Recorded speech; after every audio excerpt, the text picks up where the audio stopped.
باہر ملک جانے کا. تو ان کے ساتھ ہوا کیا, 10 سال پہلے ان کی وائف کو ہو گئی تھی ڈیورس. 10 سال پہلے ان کی بیگم کو انہوں نے دے دی تھی, بولو, ڈیورس. یہاں تک کلیئر ہو گیا؟ یہاں تک تو کوئی اچھمبے کی بات نہیں ہے, ہو جاتی ہے بھائی. 10 سال کے بعد ان کی وائف نے کورٹ میں کیس کیا.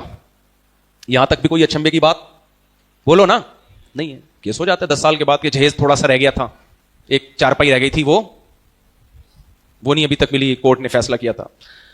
کیس یہ کیا ہے کہ جب میں ان کی بیوی تھی 10 سال پہلے, تو انہوں نے مجھ سے ونس اپون اے ٹائم زبردستی ہم بستری کی تھی. نہیں آئی سمجھ بات؟ جب میں ان کی بیوی تھی, اور تھی کب؟ 10 سال پہلے. تو ایک دن, آخری دن یا پہلے دن, یہ بھی نہیں, ونس اپون اے ٹائم انہوں نے مجھ سے ریلیشن قائم کیا تھا, اور اس میں میں راضی نہیں تھی, میں بالکل پسند نہیں کر رہی تھی, لیکن یہ آئے. بندہ 15 سال کے لیے اندر ہو گیا جیل میں. یہ بڑی داڑھی مولوی صاحب کی, 10 یا 15 سال, مجھے بھی پوری مدت یاد نہیں ہے. کہہ رہے وہ مجھے خود بتا رہے ہیں, کہہ رہے وہ تو ہوا اندر, وہ تو جو میرے پہ کیس چلائے, اور کہ کیوں بھائی 10 سال پہلے کیوں. کہہ رہے ہیں اس کے بعد جب چھوٹ کے آیا نا, تو ہار پھول لے کے لوگ کھڑے ہوئے ہوتے ہیں نا کہ چلو یار 10 سال والا. کہہ رہے ہیں خواتین کے حقوق کی تنظیمیں جو ہوتی ہیں, فیمنسٹ عورتیں, وہ میرے گھر کے باہر پلے کارڈ لے کے کھڑی ہوئی تھیں. یہ بس انگلش میں گالیاں لکھی ہوئی تھی, عورتوں کے لیے متشدد, اور یہ فنڈامنٹلسٹ, اور یہ اتنی بڑی بڑی داڑیاں رکھ کے عورتوں پہ ظلم کرتے ہیں مذہب کے نام پہ. اور کہہ رہے ہیں اس وقت جو ہے نا میڈیا پہ پورے ملک میں بدنام. اس میں یہ خبر نہیں کہ 10 سال پہلے ہوا تھا, اس میں یہ کہ یہ آدمی بیویوں کو ٹارچر کرتا ہے. کہہ رہے جو عزت جو گئی ہے نا, وہ اس جیل سے زیادہ. میں نے کہا انجوائے کرو لائف کو, کیا کرو انجوائے, ٹھیک ہے نا. نہیں آئی سمجھ میں؟ تو میں نے کہا خدا کے اچھا خیر, میں نے ان کو کیا کہا وہ پھر میں اکیلے میں آپ لوگ کو اکیلے, ابھی چھوڑو یار, پھر زیادہ باتیں ہو جاتی ہیں, اللہ معاف فرمائے. تو اس لیے میرے بھائی الحمدللہ علی نعمت الاسلام, اللہ کا اب آپ سمجھ رہے ہو کہ اس عورت کو تو بڑا فیور دے دیا نا کورٹ نے, عورتوں کو تو آزادی ہے. نا نا نا نا نا نا, اس عورت سے کوئی شادی کرے گا؟ ہیں کوئی بھی نہیں کرے گا. اس کو پتا ہے جس نے اپنے میاں کو 10 سال پرانے کیس میں بندر کروا دیا. اچھا میں نے کہا ثبوت کہاں سے؟ کہہ رہے کوئی ثبوت نہیں تھے. ثبوت یہ لے کر آئے ہیں, ایک دن ہمیں چیخنے کی آواز آئی تھی, ایک پڑوسی نے آگے بیان دیا ہے, وہ بھی وکیل نے پیسے ویسے کھلا دیے, ہمیں آواز آئی تھی, ہاں بس یہ آواز آئی تھی, اس سے پتا چلتا ہے کچھ. یہ ثبوت تھے. آپ مذاق سمجھ رہے ہوگے, یہ حقیقت ہے. اچھا چلو, ایک کیس تو میں نے اپنی آنکھوں سے دیکھا نا, ایک کنٹری میں گیا نا, ہوا ایک کیس, بنارس کا پٹھان تھا.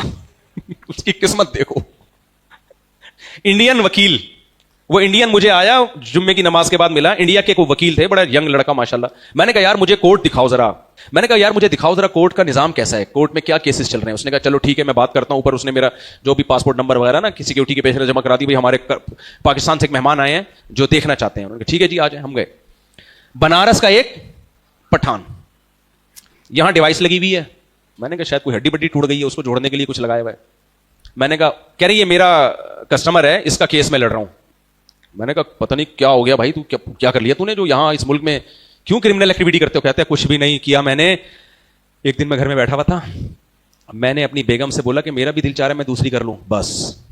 کہہ رہے خدا کی قسم نہیں کی میں نے, نہ میرا ارادہ. بیگم نے پولیس کو فون گھمایا. اچھا کہہ رہے ہیں بچے کو میں یہ کہتا تھا 11 بجے کے بعد موبائل نہ دیکھو, بچہ ویسے ہی چاہتا تھا کہ میں اندر ہو جاؤں. جب پولیس آئی ہے تو بیوی نے تو صرف اتنا کیس ڈالا کہ اس نے مجھے ذہنی ٹارچر کیا ہے, بچے نے کیس ڈالا کہ مجھے صبح شام مارتا کوٹتا ہے. کورٹ نے گواہ نہیں طلب کیے ہیں, بندے کو اٹھا کے کہاں کر دیا اندر. 6 مہینے سے دولت اس کی لٹ گئی, سب برباد ہو گیا وکیلوں پہ عدالتوں پہ, اب تک کیس سے بری نہیں ہوا. میں نے کہا تمہاری بیوی کو بھی تو نقصان ہو رہا ہے, تم جو گھر نہیں جا رہے. کہہ رہا ہے میری بیوی نے تو معاف کر دیا, کورٹ میں آ کے بول دیا میری طرف سے جو اس نے ظلم عظیم کیا ہے نا, بولا کیوں یہ میں نے کیا کیا, معاف. لیکن بیٹا معاف نہیں کر رہا کیونکہ 11 بجے کے بعد اس کو کیا دیکھنا ہے, موبائل. میں نے کہا بنارس اچھا تھا خدا کے بندے, ٹماٹر بیچ لیتا عزت. وہ آپ کو یہ بات سمجھ میں نہیں آ رہی, خدا کی قسم اس کے دل سے یہ بات تھی کہ کاش میں کہاں رہتا, بنارس میں ٹماٹر بیچ کے روٹی کما لیتا. یار تمہاری اولاد تمہیں جیل میں ڈال دے, کیا رہ گیا یار باپ کے پاس؟ ختم, سب ختم, کوئی کچھ رہ گیا اب. اور وہ ڈیوائس میں نے کہہ رہے یہ 500 میٹر دور رہوں گا اپنے بچے سے بھی, بیوی سے بھی. حالانکہ بیوی معاف کر چکی ہے. معاف کرنے کے بعد گورنمنٹ نے کہا ہے کہ کوئی بھروسہ نہیں ہے, دوبارہ تم ذہنی ٹارچر نہ شروع کر دو, فی الحال جب تک کیس مکمل ختم نہیں ہوتا 500 میٹر کا اپنے گھر سے تم نے کیا رکھنا ہے, فاصلہ. کہہ رہے میں اگر اپنے گھر کے قریب 500 میٹر چلا گیا, سائرن بجے گا, پولیس مجھے اٹھا کے لے جائے گی. میں نے کہا لائف کو کیا کرو انجوائے. لیکن ملک نے ترقی الحمدللہ بہت کی ہے. تو لعنت بھیجتے ہو کہ نہیں بھیجتے ایسی ترقی پہ؟ نہ خدا کی عبادت ہے یار. دیکھو ہم گاؤں دیہاتوں میں جا رہے ہوتے ہیں, چھپڑا مسجد کا, پرانی سی مسجد ہوتی ہے, نماز کا ٹائم ہو جائے, جماعت کی نماز پڑھو, کیسا سکون ملتا ہے. کافر اس سکون سے محروم ہے. روزے میں کیسی لذت اللہ نے رکھی ہے, چاہے رمضان کا روزہ ہو, نفلی روزہ ہو, کیسی رونقیں ہوتی ہیں گھروں میں. کافر اس لذت سے بولو محروم ہے. محبتوں سے کیا ہے ان کے ہاں, صرف ایک رشتہ ہے. میں نے 20 سال پہلے مولانا طارق جمیل صاحب کا ایک بیان سنا تھا, ہلا دیا تھا انہوں نے کہا میں باہر ملکوں میں گیا ہوں, وہاں کسی کو کسی سے محبت نہیں سوائے بوائے فرینڈ کو گرل فرینڈ اور گرل فرینڈ کو بوائے فرینڈ. پھر انہوں نے اپنے الفاظ میں اس کا نقشہ کھینچا. انہوں نے کہا وہاں کوئی عورت نہ کسی کی ماں ہے, نہ کسی کی بیٹی ہے, نہ کسی کی بہن ہے, نہ کسی کی خالہ ہے, نہ کسی کی پھپھو ہے. صرف مرد کا عورت سے ایک رشتہ ہے, گرل فرینڈ, اور وہ بھی اس وقت تک جب تک وہ گرل فرینڈ اس کی ہوس پوری کرتی رہے اور اس سے اچھی اس کو نہ ملے. پھر ان کے الفاظ تھے کہ اس گرل فرینڈ کو وہ استعمال کرتا ہے, اور استعمال کے بعد جب دل بھرتا ہے ایسے پھینکتا ہے جیسے ٹیشو پیپر, استعمال سے پہلے بہت اچھا, استعمال کے بعد ردی کی ٹوکری میں. سمجھ میں نہیں آ رہی بات؟ یہ حالات ہے. تو میرے بھائی خدا کے بندو, اسلام نے ہمیں دنیا میں مزے دیے ہیں بہت, آخرت تو بعد میں, اللہ ہمیں آخرت کی بھی جنت دے دے, لیکن اسلام کا ہم پر دنیا میں بہت بڑا احسان ہے. ہماری تہوار دیکھ لو, عید الفطر دیکھ لو, بقرعید میں 10 دن سے انجوائے کرنا شروع کر دیتے ہیں, صحیح ہے نا, 10 دنوں سے انجوائمنٹ شروع ہو جاتی ہے. اور سنت کس کی زندہ ہو رہی ہے؟ اللہ کے خلیل ابراہیم علیہ السلام کی. ہمارے ایک دوست ہیں آسٹریلیا میں, بڑے مزاحیہ پوسٹیں بھیجتے ہیں, کہتے ہیں ہمارے پاس اپنے مسلمان ہونے کا بس ایک ہی ثبوت باقی رہ گیا, وہ ہے ختنے. کہہ رہے ہم عمل میں تو زیرو ہیں, لیکن کہہ رہے ہیں ہمارے پاس اپنے مسلمان ہونے کا صرف ایک ثبوت ہے, وہ کیا ہے؟ ختنے. بات صحیح ہے, عمل میں تو فارغ ہو گئے, لیکن یہ ختنے کم چیز ہے. جن کی ختنے نہیں ہوتی نا, پیشاب کرتے ہیں ساری غلاظت بولو اندر, پسینہ نکلتا ہے سارا اندر. اس گندگی سے بھی ہمیں ہمارے رب نے بچا لیا مسلمان ہونے کی وجہ سے. وہ میں نے سنا ہے نا, ایک ملک میں اپنے گھر والوں کو بھی لے کر گیا, تو پہلی دفعہ وہ کسی غیر مسلم کنٹری میں میرے ساتھ گھر والے گئے تھے, تو واش روم میں پانی نہیں. گھر والوں نے بولا یہ ہم جو جہاں ہوٹل میں ہمیں ٹھہرا ہے یہاں واش روم میں شاید یہ نل کا لگانا بھول گئے ہیں. میں نے کہا بھولے نہیں, یہاں پانی نہیں ہوتا. گھر والوں نے کہا یہ کیسے ہو سکتا ہے, وہ سمجھ رہے میں مذاق کر رہا ہوں. میں نے کہا یہ ٹیشو سے صاف کرتے ہیں بس. انہوں نے کہا نہیں بھائی مذاق, وہ سمجھا میں مذاق کر رہا ہوں. دوسرا واش روم چیک کیا, وہاں بھی پانی نہیں ہے. شاور ہوتا ہے نا مسلم شاور جسے کہتے ہیں. میں نے کہا بھائی ہم تو بوتل لے کے جاتے ہیں. نہیں بھائی یہ تو بڑے صاف ستھرے لوگ ہیں, یہ کیسے ہو سکتا. میں نے کہا بھائی یہ مجھے گھنٹہ لگا ہوگا یہ بات سمجھانے میں کہ نہیں ہوتا, یہ لوگ نہیں دھوتے. اچھا تھوڑی دیر میں ہم نے بلڈنگ سے دیکھا, میرے ساتھ ایک بہت بڑی شیشے کی بلڈنگ, بہت اونچی, ٹاپ پہ بندہ چڑھا ہوا ہے اور گیلے کپڑے سے شیشے صاف کر رہا ہے. گیلے کپڑے سے وہ چڑھ کے ذرا سا گرے نا تو ہڈی پسلی نہ ملے. ہمارے گھر والے نے بولا یہ کیا کر رہا ہے. میں نے کہا یہ روز صفائی ہوتی ہے. اس نے کہا یار جس چیز کی صفائی آسان بھی ہے اور زیادہ ضروری ہے اور اس میں موت کا بھی خطرہ نہیں ہے, اس کو صاف کرتے نہیں ہے, اور چڑھا ہوا ہے کہاں. میں نے کہا بس یہ کیا ہے, مذہب نہیں ہے میرے بھائی. سمجھ میں آ رہی ہے بات؟ مذہب نہیں ہے. میرا بیان آپ سارا ہی دائیں بائیں چلا گیا, موضوع سے میں بالکل ہٹ گیا. تو میرے بھائی مذہب نے ہی ہمیں بتایا حب جاہ بری چیز ہے. مذہب نے ہمیں بتایا دنیا مسافر خانہ ہے, یہاں دل نہیں لگانا ہے, شہوتوں کو کنٹرول کرو, پھر بھی غلطی ہو جائے تو معافی مانگو اللہ سے, توبہ استغفار کرو. توبہ استغفار کی برکت سے ایک لمٹ میں رہتا ہے انسان, بہت زیادہ بےہودہ نہیں بن جاتا. کچھ نوجوان کہتے ہیں نا, ہم فوج فلمیں دیکھتے ہیں, میں کہتا ہوں جب دیکھو توبہ کرو, کہتے ہیں یار پھر ہو جاتا ہے. میں کہتا ہوں کم سے کم اتنا فائدہ ہوگا, اس سے آگے نہیں جاؤ گے. اگر توبہ نہیں کی نا زنا کی طرف جاؤ گے تم. جو توبہ نہیں کرتا نا وہ اس سے آگے جاتا ہے. تو توبہ کرو, 100 دفعہ توبہ کرو. جب اللہ 100 دفعہ قبول کرنے کے لیے تیار ہے تو تمہیں کیوں تکلیف ہو رہی ہے بھائی؟ چھوڑنے کی کوشش کرو. توبہ چھوڑ دی, اس سے آگے جاؤ گے. تو توبہ غیر مسلم کرتا ہے مسلمان کرتا ہے؟ مسلمان کرتا ہے. اس کی وجہ سے اگر اس میں برائی آتی بھی ہے لمٹ میں رہتی ہے, اس سے آگے بڑھتی نہیں ہے. غیر مسلم تو بھائی یہ جو ہومو سیکسولیٹی آئی ہے, انہوں نے فوج فلمیں بھی دیکھ کے نائٹ کلبوں میں لڑکیوں کے ساتھ ناچ کے بھی دیکھ لیا, پھر بھی کہہ رہے ہیں یار وہ انجوائے, وہ آئے گئے آدمیوں کی طرف آ گئے. اب ان کو یہ بھی سمجھ میں نہیں آ رہا, اس کے بعد سوچیں گے کوئی اور مخلوق تلاش کرو. تو یہ اسلام ہے جس نے ہماری شہوتوں کو کنٹرول کیا, نشے کو حرام کیا, ہمیں ماں باپ کا احسان سکھایا, ان سے محبت کرنا سکھایا کہ اپنی ماں اور باپ کے قدموں میں جنت تلاش کرو. تو اس کا ہمیں فائدہ ہوتا ہے, ہمیں ماں باپ سے محبت ہوتی ہے, اور ماں باپ سے محبت تو نیچرل ہے میرے بھائی, فطری ہے, اس سے تو سکون ملتا ہے. تو نماز سکھائی ہمیں, طہارت سکھائی ہمیں, ساری چیزیں میرے بھائی قرآن میں دیکھو. نبی کریم صلی اللہ علیہ وسلم کی جو تعریفیں ہیں, وہ یحل لہم الطیبات, پاکیزہ چیزوں کو حلال کر دیں گے, ویحرم علیہم الخبائث, ہر برائی کو حرام کر دیں گے. تو ہمیں ہر ظاہری باطنی گندگی سے روکا پیغمبر صلی اللہ علیہ وسلم نے, اور ہر اچھائی کو ہماری سوسائٹی میں پھیلایا. تو یہ اسلام آخرت بعد میں, دنیا میں ہمارے لیے اللہ کی نعمت پہلے ہے, یہ پہلے ہے. میں بس میں بات کو, بیان کو سمیٹتا ہوں, بہت زیادہ میں دائیں میں چلا گیا. میں نے بیان تو آج محرم پہ کرنا تھا, بیان کس پہ کرنا تھا آج؟ محرم پہ. لیکن وہ بات وہاں سے شروع ہو گئی, بلڈنگوں سے, پھر حب دنیا. تو وہ مال کی محبت پیدا نہیں کرو, ہوس. ضرورت تو سب کو ہوتی ہے. جب کوئی بڑی بلڈنگ دیکھو, تبلیغ والے کہتے ہیں بھائی دیر آر 2 types آف مٹی. مٹی کی کتنی قسمیں ہیں؟ 2 قسمیں, ایک کھڑی مٹی, ایک پڑی مٹی ہے بھائی. تو مٹی کبھی نیچے ہوتی ہے, کبھی اس میں رنگ روغن کر کے بڑھا دیا جاتا ہے. اور نبی کریم صلی اللہ علیہ وسلم نے فرمایا بدترین چیز جس پہ انسان کا پیسہ خرچ ہو وہ کیا ہے؟ تعمیر. کیونکہ کپڑا پہنا پرانا ہو گیا, بریانی پھوڑ پھاڑ کے ختم, اس کی لذت حاصل ہو گئی, اچھا کھانا کھایا, لذت حاصل ہو گئی. لیکن جب دیواروں اینٹوں پہ پیسہ لگتا ہے تو پیسہ زیادہ لگتا ہے, زندگی اتنی وفا نہیں کرتی. جو سریا ڈالا جا رہا ہوتا ہے وہ آپ کی ہڈیوں میں کیلشیم سے زیادہ مضبوط ہوتا ہے, تو وہ آپ کے ساتھ وفا نہیں کرتی ہے, تو اس پہ دل نہیں لگاؤ. جبکہ ہم سب سے زیادہ دل کس سے لگاتے ہیں؟ پراپرٹی سے. سب سے زیادہ دل کس سے لگاتے ہیں؟ پراپرٹی سے لگاتے ہیں. تو اب میں 2-4 باتیں محرم کے حوالے سے بس کر دوں. دیکھو, ایک طرف ہو جاؤ, یا تو شیعہ بن جاؤ, یا کیا بن جاؤ؟ بولو, سنی. ایک طرف ہو جاؤ. کچھ لوگ کہتے ہیں اسلام میں فرقے ورقے نہیں ہیں, ایکچولی ہمارا کوئی فرقہ نہیں ہے. بھائی اگر آپ یوں کہتے ہیں کہ اسلام فرقوں کو پسند نہیں کرتا, فرقہ واریت کو پسند نہیں کرتا, یہ تو ٹھیک ہے. لیکن اگر یہ کہتے ہیں اسلام میں فرقے ہی نہیں ہے, تو یہ تو مشاہدے کے خلاف بات کر رہے ہو آپ. دیکھو, کوئی کہتا ہے دنیا میں چور وور ہے ہی نہیں, یہ بات مان لی جائے گی. یہ کہتا ہے کہ چوری بری ہے, یہ بات مانی جائے گی. اسلام چوریوں کو پسند نہیں کرتا, لیکن مسلمانوں میں چور ہیں یا نہیں ہے؟ تو اب آپ نے بچنا ہے کون چور ہے, کون صحیح ہے, کون کیریکٹر لیس ہے, کون کریکٹ. تو اسلام فرقوں کو پسند نہیں کرتا, لیکن مسلمانوں میں فرقے ہیں. حدیث میں آتا ہے 73 فرقے پیدا ہوں گے, ایک جنتی باقی سارے جہنمی. تو فرقے تو ہوں گے. تو اب آپ نے فیصلہ کرنا ہے کہ کس فرقے کو فالو کرنا ہے. آپ نے نہیں آئی سمجھ میں بات؟ تو یہ میں اور آپ خود فیصلہ کریں یا نبی سے فیصلہ کروائیں؟ کیا خیال ہے؟ بولو نا. نبی سے. تو نبی کریم صلی اللہ علیہ وسلم نے جب بتایا نا 73 میں سے 72 جہنمی ایک جنتی, تو یہ صحابہ نے فوراً سوال پوچھ لیا تھا کہ وہ جنتی کون سا فرقہ ہوگا, تاکہ ہمارے لیے کیا ہو جائے؟ آسانی. تو نبی کریم صلی اللہ علیہ وسلم اگر فرقے کا نام بتاتے کہ اس فرقے کا نام دیوبندی ہوگا, تو سارے اپنا نام کیا رکھتے؟ دیوبندی. اگر نبی بتاتے اس کا نام شیعہ ہوگا, تو ہم سب کا نام کیا ہوتا؟ شیعہ. اگر نبی بتاتے اس فرقے کا نام بریلوی ہوگا, تو سارے گرین ہوتے ہم سب. ٹھیک ہے نا, سب ہری پگڑیاں پہن کے بیٹھے ہوئے. تو کوئی نام نہیں بتایا آپ نے. کیوں؟ ناموں میں بڑا دھوکا ہے. علامت بتائیے. دیکھو, اس کی آسان مثال دیتا ہوں. آپ نے اپنے بچے کو بھیجا, کوئی انگریز بھانجا آ گیا آپ کا امریکہ سے, جس کو اردو نہیں آتی. اب آپ اس کو کہہ رہے ہیں بیٹا چینی لے کر آؤ, اس کو چینی سمجھ میں ہی نہیں آ رہی. اب آپ کو پتا ہے کہ یہ وہاں جا کے پتہ نہیں کیا اٹھا کے لے آئے گا, تو آپ اس کو چینی کی خوشبو سکھا دیتے ہیں, بیٹا دیکھ لینا ایسا نہ ہو غلط چیز اٹھا کے لے آؤ, یہ چینی ہے, یہ ایسی خوشبو ہے, زبان پہ رکھو تو میٹھی ہے. علامت بتاؤ گے نا آپ, جب نام میں غلطی کا امکان ہو. ایسے ہی ہے نا.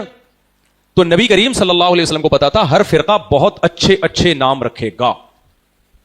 نام کیسے رکھیں گے؟ سارے منکرین حدیث اپنا نام رکھیں گے اہل قرآن.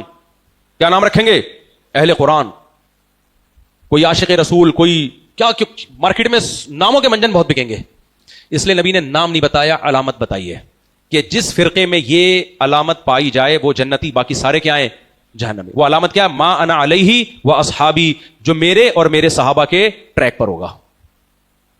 نہیں آئی سمجھ بات؟ قرآن کا تذکرہ نہیں کیا, اس لیے کہ سارے فرقے قرآن کو تو اصل مانتے ہیں, لیکن قرآن کی ایسی تشریح جس پر میرا عمل نہیں ہے وہ تشریح بھی نہیں مانی جائے گی.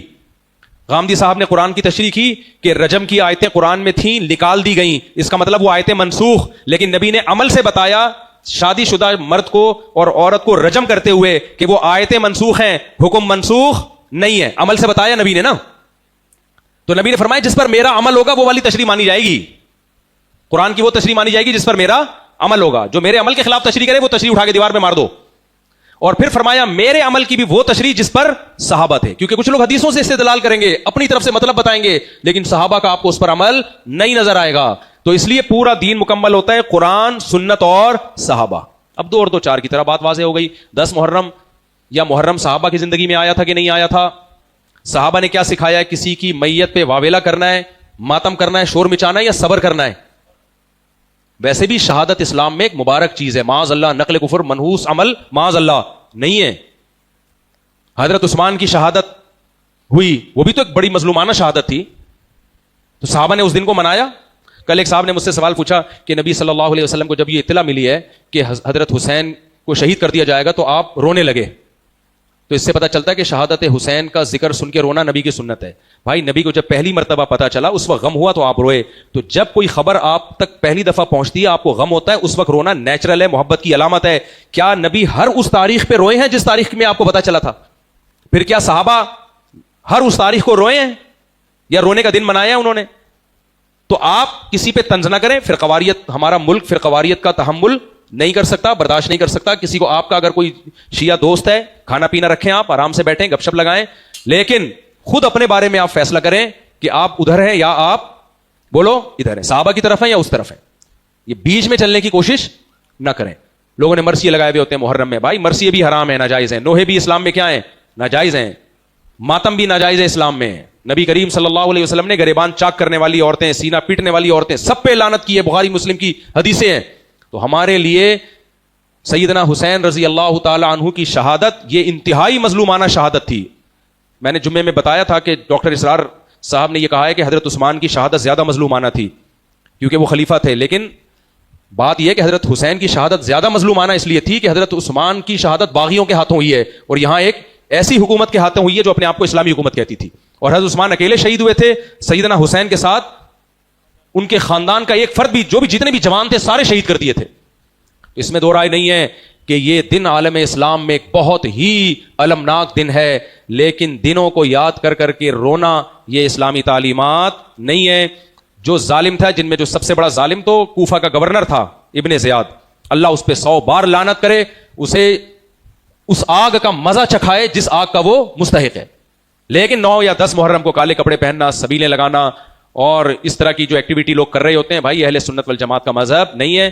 ہماری نظر میں سب سے مبارک مہینہ وہ رمضان کا مہینہ ہے, اور محرم میں کرنے کا کام کیا ہے جو نبی نے کیا؟ 10 محرم کا روزہ. بہتر ہے اس کے ساتھ 9 یا 11 محرم ملا لیں. اچھا, میرا خیال یہ تھا کہ اب یہودی اس دن کو روزہ نہیں رکھتے. میں ابھی امریکہ گیا تو ایک یہودیوں کا ایک نیا فرقہ نظر آیا ہمیں, وہ 10 محرم کو روزہ رکھتا ہے.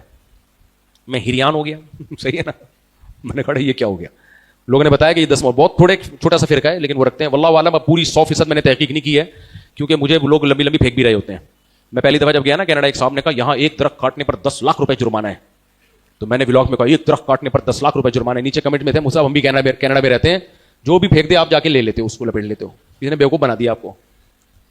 تو اس لیے ہو سکتا ہے کوئی, لیکن بہرحال وہ انہوں نے بتایا مجھے ان کی عبادت گاہ اور یہ 10 محرم کو رپورٹ ہے. آگے بہتر ہے, اللہ ہی بہتر جانتا ہے. تو محرم میں کرنے کا کام کیا ہے؟ روزہ بس. باقی شہادتیں تو یکم محرم سے لے کے 30 ذی الحجہ تک ہر دن کوئی نہ کوئی شہید ہوا ہے اور کوئی نہ کوئی پیدا ہوا. اگر یہ دن منانا شروع کر دیں پھر تو پورے سال یہی کرتے رہیں. اس لیے بھائی شیعوں کو کرنے دیں, شیعوں والے کام. ہم کیا ہیں؟ اہل سنت والجماعت. ہمیں ایک طرف رہنے دیں. اللہ عمل کی توفیق عطا فرمائے.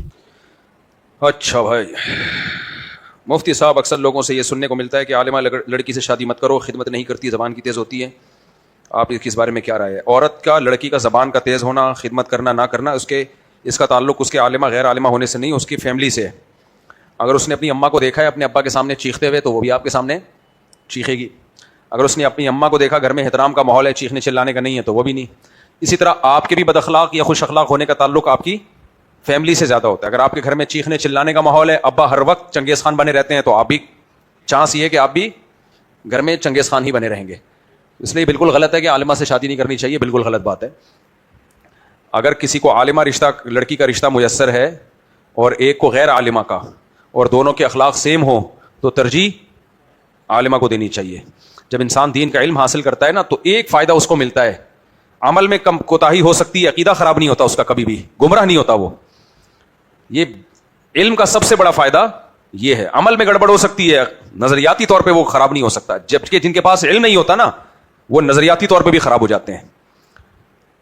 اور یہ عجیب بات ہے, یہ بات علماء کر رہے ہوتے ہیں کہ عالمہ کو ترجیح نہ دو. ڈاکٹر ہمیشہ ڈاکٹر کو ترجیح دے گا. کوئی انجینئر ہوگا وہ ہمیشہ کسی انجینئر لڑکی کو ترجیح دے گا, اس کے نظر میں اپنے علم کی ویلیو ہے. اور علماء یہ باتیں کر رہے ہوتے ہیں کہ عالمہ سے شادی نہ کرو. اس کا مطلب آپ کی نظر میں اپنے علم کی خود ہی ویلیو نہیں ہے, آپ تو خود اپنے علم کی ویلیو کو گھٹا رہے ہو. مفتی صاحب, شرٹ کالر والی شلوار قمیض میں نماز ہو جاتی ہے؟ نہیں ہو جاتی ہے بھائی, اس سے کوئی فرق نہیں پڑتا. کالر والی شرٹ پہنو یا بغیر کالر والی پہنو. غیر مسلم اعتراض کرتے ہیں کہ قرآن اللہ ہی کی کتاب ہے, کسی انسان نے نہیں لکھی, اس کی کیا دلیل ہے؟ یہ تو قرآن نے خود دلائل دی ہیں کہ یہ اللہ کی کتاب ہے, انسان کی اس کا رائٹر نہیں ہے. ہاں, جبریل نے جب نبی کریم صلی اللہ علیہ وسلم پہ نازل کی, جبریل علیہ السلام نے, تو نبی نے پھر کاتبوں سے لکھوایا اس کو, لیکن یہ کلام کس کا ہے؟ اللہ کا. سب سے بڑی دلیل اس کی یہ ہے کہ اگر یہ کسی انسان کا کلام ہوتا تو اس کی حفاظت کا انتظام وہ خود انسان کرتا, اللہ انتظام نہ کرتا. اور 1400 سال میں اس کتاب, جو انسانوں کی کتاب ہوتی نا, اس کی ایسی کی تیسی ہو جانی تھی. صحیح ہے نا؟ انسان کی کتاب کو اتنا پروٹوکول مل ہی نہیں سکتا. کسی انسان کے پاس اتنی پاورفل موٹیویشن ہی نہیں ہے کہ وہ کتاب میں لکھ دے کہ 1 مہینے کے روزے رکھو اور ساری دنیا رکھنا شروع کر دے. یہ پاور موٹیویشن صرف اللہ کے پاس ہے. تو جس قوم پہ نازل ہوئی نا, اس قوم نے گواہی دی کہ یہ انسانوں کا کلام نہیں ہے, تبھی اس نے اس قرآن کی اس کی پر عمل کرنا شروع کیا, اس کی حفاظت کی, دل و جان سے پوری دنیا میں پھیلایا, اور 1400 سال کے بعد ایک حرف میں بھی تبدیلی نہیں آئی ہے. اور اس کے مضامین کتنے شاندار ہیں, کیا اخلاقی تعلیمات ہیں اس کی, طہارت ہے اس میں, رشتہ داری جوڑنا ہے اس میں, صدقات و خیرات ہے اس میں, نماز ہے, توحید ہے. جتنی انسانوں کی لکھی ہوئی مذہبی کتابیں ہیں ان کو پڑھ کے دیکھو, انسان کہتا ہے ان کو عمل کرنا تو دور کی بات, ان کو گھروں میں بھی داخل نہ ہونے دو. اس میں اتنی بے حیائی کی تعلیمات اور اتنی اوٹ پڑانگ قسم کی باتیں لکھی ہوئی ہیں. تو قرآن کی تعلیمات خود بتاتی ہیں بھائی یہ انسانوں کا کلام ہو ہی نہیں سکتا, ورنہ اس کو اتنا پروٹوکول ملتا نہیں. اللہ نے کہہ دیا تھا میں حفاظت کر کے دکھاؤں گا, کر کے دکھا دیا اللہ نے. اور بھی اس پر بہت کچھ ہے, لیکن میرا ٹاپک چینج ہو جائے گا, آگے لوگوں کے سوالات رہ جاتے ہیں. میرا دوست بینک میں جاب کرتا ہے, اس کے مینیجر نے کہا داڑھی کاٹو اور اچھے پروفیشنل نظر آؤ, تو کاٹ دی داڑھی. کیا وہ جاب حرام ہے؟ بھائی داڑھی کاٹنا حرام ہے, کبیرہ گناہ ہے. جاب کے لیے داڑھی کاٹ دی بھائی صاحب نے. باقی جاب کا جائز یا ناجائز ہونے کا تعلق اس سے کام کیا کر رہے ہیں آپ وہاں پہ. کام اگر جائز کام کر رہے ہو تو جاب جائز ہے, اور اگر ناجائز کام کر رہے ہو تو داڑھی رکھ کے بھی جاب ناجائز ہے آپ کی. مفتی صاحب اگر میں تقوی پر عمل کرتا ہوں تو اور کوئی کام نہیں کر پاتا, مثلا جاب کرنا, لوگوں میں گھلنا ملنا, ورنہ گناہ کے ماحول میں تقوی نہیں رہتا. اس زمانے میں آپ کو اگر ایسا ماحول چاہیے تقوی کے لیے تو وہ تو پھر جنگل میں ہی جانا پڑے گا. سوسائٹی میں رہ کے آپ سروائیو کرو, شریعت پہ چلو. جو سوسائٹی سے کٹ جاتے ہیں, شریعت پہ چلتے ہیں, تو جب تھوڑا سا ان کو ماحول تبدیل ہوتا ہے وہ بالکل برباد ہو جاتے ہیں. تو اسی سوسائٹی میں رہ کے آپ نے دین پہ چلنا ہے, پھر صحیح ہے. مجھے لوگ کہتے ہیں میرا بچہ بہت نیک ہے, میں نے کہا ابھی اسکول جائے گا تو پتہ چلے گا کتنا نیک ہے وہ, تو ابھی تو گھر میں بیٹھا ہوا ہے نا, نیک ہی ہوگا اور کیا ہوگا. ایک ہمارے مدرسے میں بچہ پڑھتا تھا بہت صوفی, بڑا نیک.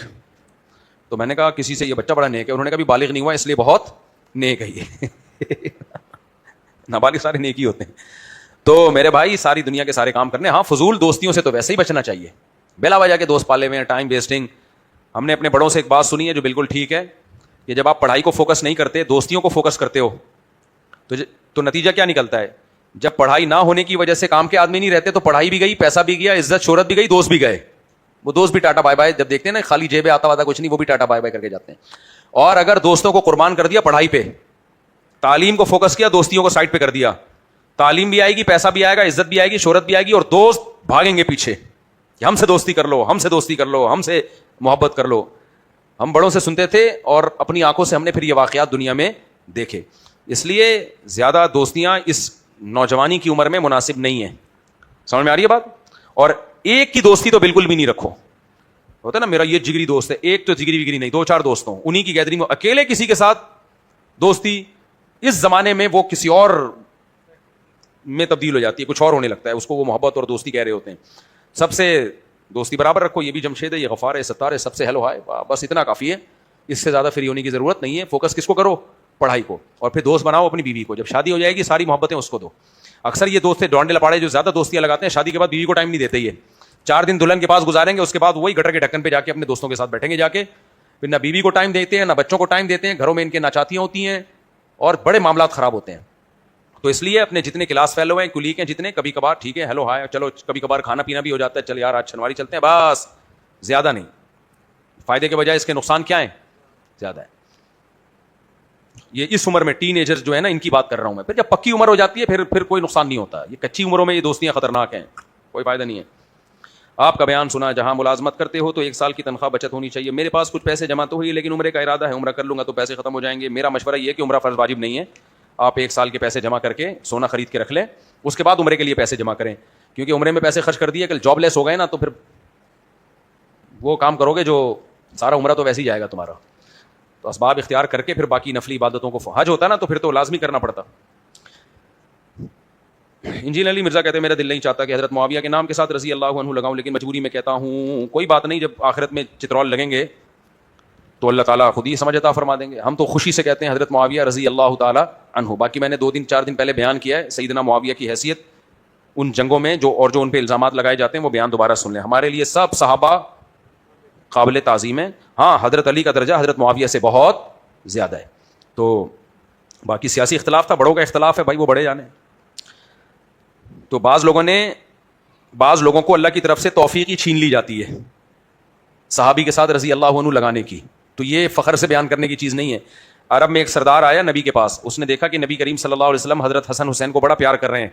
تو اس نے کہا میرے 10 بیٹے میں کبھی کسی ایک کو بھی ایسے میں نے پیار نہیں کیا. وہ فخر سے بتا رہا تھا جیسے میں تو بڑی میری باپ ہونے کی لحاظ سے ویلیو ہے. تو نبی نے فرمایا، حدیث کا مفہوم ہے، پورے الفاظ مجھے یاد نہیں، کہ اللہ نے تمہارے دل سے رحم چھین لیا ہے. یا یہ فرمایا کہ جو لوگوں پہ رحم نہیں کرتا اللہ اس پہ بھی رحم نہیں کرتا. یعنی جس کو اپنی اولاد سے محبت نہیں ہے تو یہ فخر سے بیان کرنے کی چیز تھوڑی ہے.